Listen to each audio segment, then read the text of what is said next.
XVIe siècle connaît beaucoup d'événements. D'abord, il y a eu les grandes découvertes depuis la fin du XVe qui ont modifié la vision que l'homme a du monde. Et puis, pendant le XVIe, il y a les guerres d'Italie qui ont introduit, en France et en Europe, la renaissance des arts et des lettres, avec une forte influence de la culture antique. Et en même temps, l'émergence du mouvement humaniste qui remet l'homme au centre des préoccupations. Mais c'est aussi une période très troublée, notamment avec les guerres de religion qui opposent très violemment catholiques et protestants. Michel de Montaigne en est le contemporain. Il est né en 1533, il mourra en 1592. Il reçoit une éducation très sérieuse. Et à 6 ans, il parle mieux latin que le français et connaît et admire les auteurs et les philosophes antiques, qu'on retrouve dans les essais, Platon, Aristote, Sophocle, Sénèque, etc. En 1557, alors qu'il est conseiller à la cour de Périgueux, il rencontre la Boétie. Et cette rencontre, c'est une amitié exceptionnelle qui va naître entre deux hommes. Malheureusement, la Boétie va mourir 4 ans plus tard. Et Montaigne se chargera de publier le livre de son ami, qui s'intitule De la servitude volontaire, et qui est un ouvrage très novateur sur la pensée politique. À partir de 1568, donc, Montaigne passe le plus clair de son temps dans sa bibliothèque, au milieu de ses livres et des citations des auteurs qu'il aime, et qu'il a fait inscrire d'ailleurs sur les poutres de cette bibliothèque. Il commence la rédaction des essais vers 1572, et elle se poursuivra pendant les 20 ans qui suivront, même pendant qu'il sera le maire de Bordeaux. Composés de 3 livres, les essais sont une œuvre novatrice, la première du genre. Ça, c'est très important. Montaigne s'y présente comme la matière première de son livre, et prévient son lecteur, c'est moi-même que je peins. Pour autant, les essais ne sont pas une autobiographie. Il s'agit plutôt d'une réflexion qui se donne à voir, qui est en train de se faire, sous nos yeux de lecteurs. C'est pour ça que des fois c'est difficile à suivre d'ailleurs.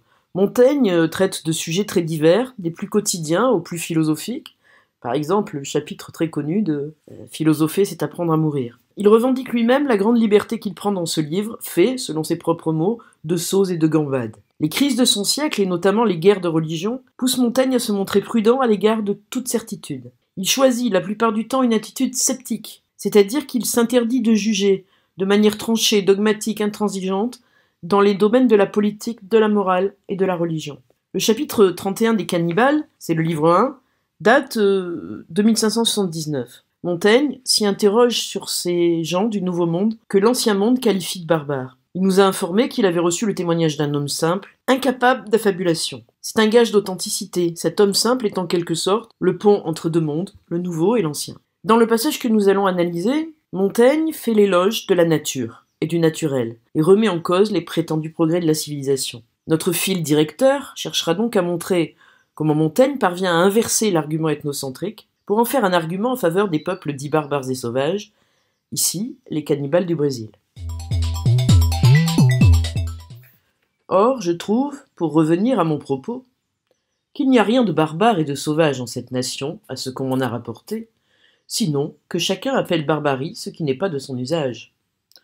Comme de vrai, il semble que nous n'avons autre mire de la vérité et de la raison que l'exemple et idée des opinions et usances du pays où nous sommes.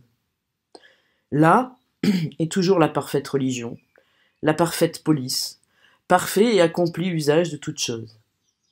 Ils sont sauvages, de même que nous appelons sauvages les fruits que nature, de soi et de son progrès ordinaire, a produits. Là où, à la vérité, ce sont ceux que nous avons altérés par notre artifice et détournés de l'ordre commun que nous devrions appeler plutôt sauvages. En cela sont vives et vigoureuses les vraies et plus utiles et naturelles vertus et propriétés, lesquelles nous avons abattardis en ceci, et les avons seulement accommodées au plaisir de notre goût corrompu.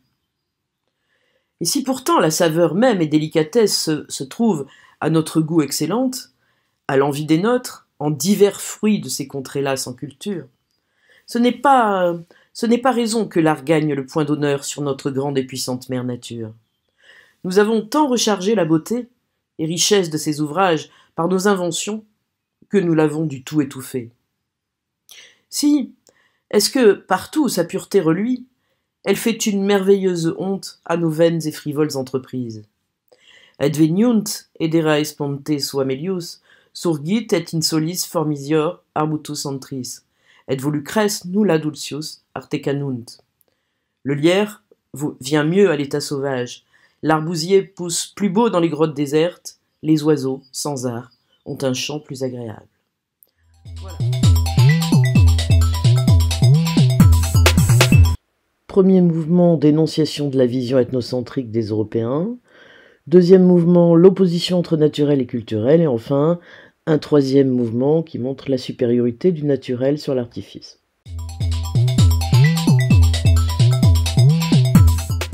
Déjà, dans les premiers mots, or je trouve, on va s'arrêter sur je trouve. Parce que je trouve, d'abord, vous avez la présence du je, qui est la marque d'une énonciation à la première personne, ce qui veut dire que celui qui parle, c'est l'auteur, donc Montaigne. Et le verbe trouver associé, qui signifie finalement ce je trouve, que Montaigne va nous donner une position qui est tout à fait personnelle, nous livrer sa vision. Ensuite, une phrase, enfin une expression qu'on retrouvera plusieurs fois dans les essais, pour revenir à mon propos. Cette phrase, elle est justifiée par le fait que Montaigne fait beaucoup de digressions, puisque il suit les méandres de son esprit et de sa réflexion. Voilà. Donc le propos ici, ce sera autour de l'idée de barbare et de barbarie. Alors, il n'y a rien de barbare et de sauvage en cette nation à ce qu'on en a rapporté, sinon que. Ici, il faut que vous regardiez cette première partie et cette seconde partie de la phrase. Il n'y a rien, c'est une négation totale. D'accord ? Donc la première partie de la phrase affirme qu'il n'y a rien de barbare en cette nation. Mais le sinon que nous fait attendre une restriction. C'est-à-dire, ils ne sont pas barbares, sauf que. Mais en réalité, cette restriction est une fausse restriction, parce que, sinon que, chacun appelle barbarie ce qui n'est pas de son usage, ce peuple, en fait, est appelé barbare non pas à cause de ses mœurs, mais parce qu'il y a une loi générale qui pousse les hommes à considérer comme barbares ceux qui ne vivent pas comme eux. C'est la seule raison pour laquelle Montaigne concède que ce sont des barbares. Le barbare, c'est toujours l'autre, l'étranger, celui qui ne me ressemble pas et qui du coup m'est inférieur. L'ethnologue Lévi-Strauss ne dira rien d'autre au XXe siècle. Voilà. Donc, il y a quand même une petite... voilà, ici, à ce qu'on m'en a rapporté. Une petite précaution que prend Montaigne, qui essaye de montrer son honnêteté intellectuelle. Bien. Comme de vrai, il semble que nous n'avons autre mire de la vérité et de la raison que l'exemple. Alors ici, on va avoir en fait la répétition de l'idée, mais un peu plus approfondie. Il semble que, alors comme de vrai est une insistance, mais il semble que est une précaution oratoire, comme tout à l'heure à ce qu'on m'en a rapporté, et tout. Nous n'avons autre mire de la vérité et de la raison, c'est-à-dire, c'est la même idée, mais il y a une restriction encore. Ne que, ici. Nous n'avons d'autre mire que. Ici, le ne et le que. D'accord ? Donc, une restriction, c'est la critique de la position ethnocentrique. C'est la définition même de l'ethnocentrisme, en fait. C'est-à-dire que nous jugeons les autres cultures à partir de la nôtre, puisque nous n'avons d'autre mire. Voilà. Donc, position ethnocentrique. De la vérité et de la raison, que l'exemple et idée des opinions et usances du pays où nous sommes. Et vous remarquerez qu'ici, il y a l'emploi de la première personne du pluriel, et non plus le je. Voilà. C'est-à-dire que Montaigne parle collectivement. Là, alors, voilà, là est toujours la parfaite religion. Alors, l'adverbe de lieu ici indique un lieu qui est partout où des individus vivent, et où considère que là où ils vivent, eh bien, on a la parfaite religion, la parfaite police, le parfait et accompli usage de toute chose. C'est-à-dire qu'on a une série de superlatifs, une énumération de superlatifs, qui montre l'absence d'objectivité dans la manière dont chacun regarde sa propre culture. Et donc, cette manie de la présenter comme une référence absolue, et le sentiment de supériorité qui va avec. Donc, à ce stade, Montaigne fait une remarque qu'il y a une loi générale, en fait. Hein, une loi générale qui est que chacun considère que la culture de l'autre est moins bien que la sienne. Alors, ils sont sauvages. Bien sûr, le « il » correspond au cannibale, évidemment. Ils sont sauvages de même qu'eux, c'est-à-dire qu'il va y avoir une analogie. Montaigne va inverser la position ethnocentrique en jouant sur le sens du mot sauvage. Il va insister sur l'ambiguïté de ce mot. C'est pour ça qu'il utilise l'analogie de même qu'eux. Ainsi, il va pouvoir rapprocher l'idée de sauvage et un peu plus loin, celle de nature. Voilà. Ensuite, nous appelons sauvages les fruits que nature de soi et de son progrès ordinaire a produits. Vous voyez bien que les fruits de la nature, enfin pour l'instant c'est peut-être pas flagrant, mais ça va venir. Les fruits de la nature, ça va être quelque chose de très positif. Là où, à la vérité, donc à nouveau, hein, une forme d'insistance, un peu comme ici, comme de vrai, ce sont ceux que nous avons altérés. Et on retrouve le nous, ici, d'accord ? Donc le nous, c'est l'homme civilisé, hein, enfin qui se dit civilisé. Et là, on a une série de mots très négatifs, altérés, c'est-à-dire abîmés. Hein. Artifice, c'est notre technique. Détourné. Ouais. En quelque sorte, nous avons un peu dénaturé la nature. D'accord ? Nous l'avons dégradée. Parce que ce sont des expressions péjoratives. Donc, l'action des hommes qui se disent civilisés apparaît plutôt comme négative pour la nature. Et donc, nous avons ici le ce sont qui est là, qui sert aussi ici, là. Ce sont ceux que nous devrions appeler plutôt sauvages, c'est-à-dire, ce sont les civilisés qu'il faudrait appeler sauvages. Les sauvages ne sont pas ce qu'on croit. Montaigne, en inversant la valeur sémantique du mot sauvage, en fait un terme mélioratif. L'analogie, là, entre les individus, les barbares, enfin les cannibales qui sont des sauvages, mais l'analogie avec les fruits de la nature, qui sont des fruits parfaits, permet donc d'inverser la valeur négative du mot, et ici, les sauvages, ça devient les civilisés, qui dénaturent la nature. Et donc, l'argument ethnocentrique est dénoncé, et démonté, plutôt, par l'analogie de Montaigne. Alors, en cela, c'est-à-dire en ces fruits, mais donc en ces barbares, sont vives et vigoureuses les vraies et plus utiles et naturelles vertus. Donc là où tout à l'heure on n'avait que des adjectifs négatifs, ici on n'a plus que des adjectifs positifs. Vive, vigoureuse, vraie, utile, naturelle et vertu. Entre autres, d'accord ? Donc, ce qui est du côté de la nature, c'est positif. Le fruit sauvage est caractérisé par une accumulation, une énumération d'adjectifs mélioratifs. Donc ce qui est sauvage, c'est ce qui n'est pas corrompu. Et il revient sur son idée, lesquelles, donc toutes ces qualités, hein, nous avons abattardi, et abattardi, à nouveau, est un mot négatif. Nous avons abattardi, c'est-à-dire rendu bâtard, c'est-à-dire rendu inférieur, hein, moins pur, moins parfait. En ceci, les avons seulement accommodés au plaisir de notre goût corrompu. En fait, nous sommes seulement capables de transformer les choses à notre image imparfaite, et les avons seulement accommodés au plaisir de notre goût corrompu. Ça ne s'adresse pas qu'aux fruits, évidemment, il parle aussi des habitants du Nouveau Monde que nous voulons faire ressembler à nous-mêmes, que nous essayons de baptiser, de faire marcher habillés, etc., et de leur inculquer nos rites et coutumes. Or, alors, bon, pour l'instant je dis rien, on verra après.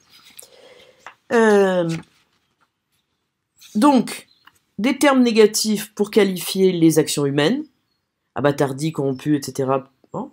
Et des termes amélioratifs pour qualifier la nature et ses productions, dont font partie les cannibales. Ensuite, et si pourtant, c'est l'équivalent de alors que.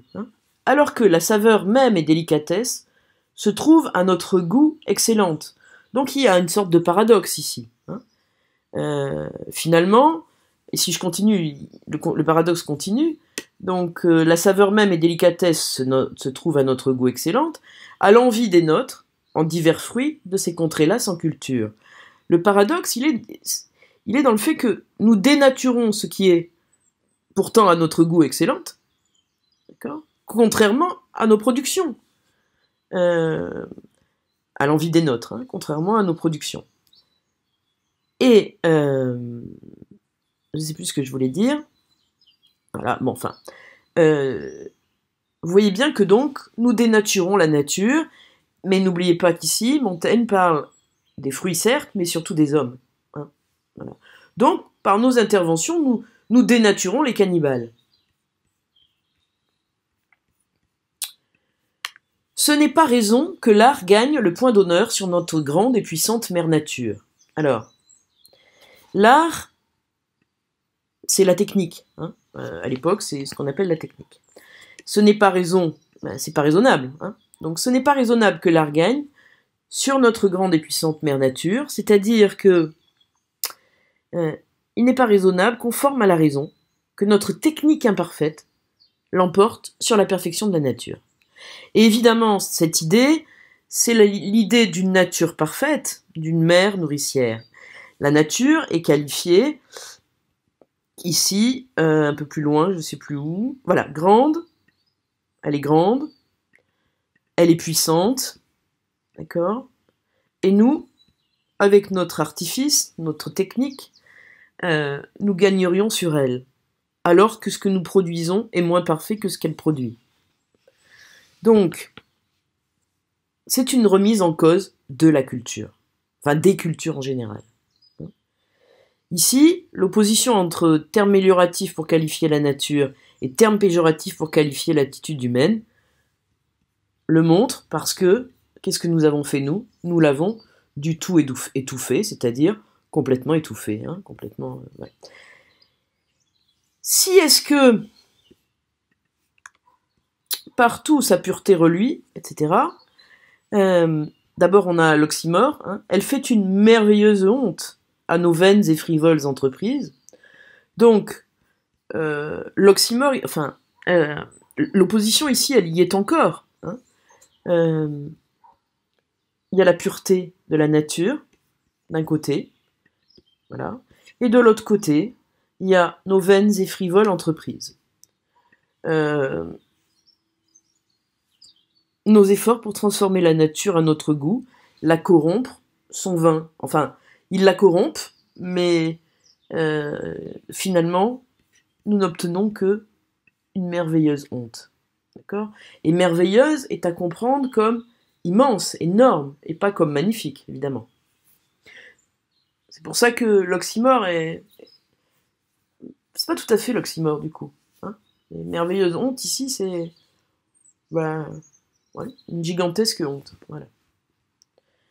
La citation latine de je sais plus qui, je crois que c'est Properce, d'accord, vient en fait renforcer ce qu'a dit Montaigne, puisque vous avez ici vaut mieux,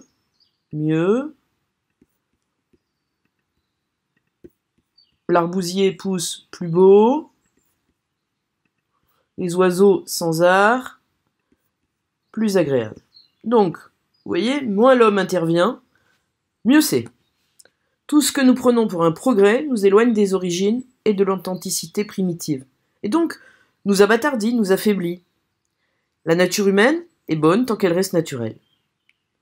Donc, dans ce texte, Montaigne, après avoir inversé l'argument ethnocentrique et affirmé la supériorité de la nature, dans l'esprit de l'âge d'or, de cette vision de l'âge d'or, qu'a le XVIe, donc supérieur de la nature sur les œuvres humaines, affirme du même coup celle des cannibales, parce que les cannibales justement, sont restés très proches de cette nature.